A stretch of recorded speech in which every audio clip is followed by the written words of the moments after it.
Be, buhatin mo nga ito kung talagang malakas ka. Putol lakas eh. Lagay mo nga sa likod. Halika, pasok ka. Puha dito, be. Kunin mo nga ito, tapos balik mo rin sa akin. Be, may dumi ka sa muta. Wala sa mo. Sige nga, be, kung talagang matalino ka. Anong Tagalog ng soy sauce? Toyo. Anong Tagalog ng bridge? Tulay. Anong English ng ina na walang asawa? Single mom. Payakapin mo nga ako. Kunin mo nga yung, yung walis tsaka tambo. Be, anong Tagalog ng thank you? Salamat.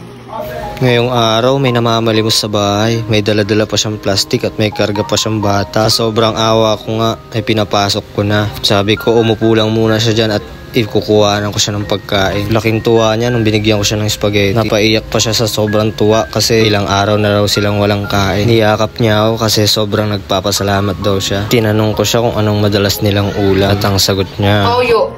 grabe, nakakaawa. Tinanong ko siya ulit kung saan sila nakatira at ang sabi niya, Tulay. kaya pala siya namamalimos kasi isa pala siyang... Single mom.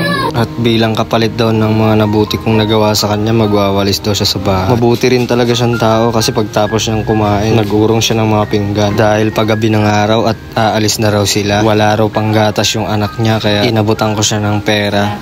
Kaya ang masasabi ko po sa lahat, tumulong po tayo kung kaya nating tumulong sa mga kapwa natin. Lalong lalo na sa mga katulad nila, wala na silang inisip, makaraos lang sila.